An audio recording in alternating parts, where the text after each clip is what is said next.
the court action, Mr. President? The court action. No, can't talk about that. I'm not a lawyer. What's your problem? Well, I'm just asking. You must have heard things. We've heard it, we've seen it. This is what you must believe in. Ha mopresidente wa mehleng Jacob Zuma a sa rata ho tshwaela ka taba ena kgweding e fetileng, empa jwale e tlilo mamelwa ke baahlodi ba bararo hosane.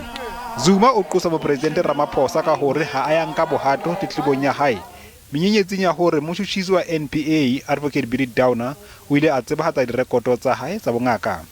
It was a complaint with respect to the conduct of two advocates that serve the National Prosecuting Agency.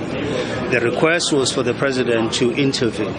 That intervention will have been carried under the laws that guide the work that the President does.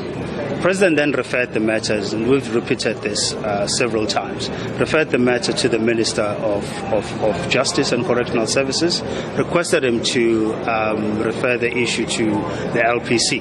Foundation ya Jacob Zuma e re taba ena ha se e potlakileng, intse e ka mamelwa ka la 19 Pherekgong hanyewe e qala. This is abuse of authority, this is abuse of process, this is abuse of courts. This is really seeking preferential treatment. All people that face criminal charges go and appear in court. Sitsebi ditabeng tsa molao Ulrich Roo o re hona le dintlha tse utlwahalang kopo ya mopresidente. Jacob Zuma obtained a nollie prosecute certificate against Karen Moore and Advocate Billy Downer pertaining to the disclosure of his medical records before the High Court, and that it was a contravention of the NPA Act.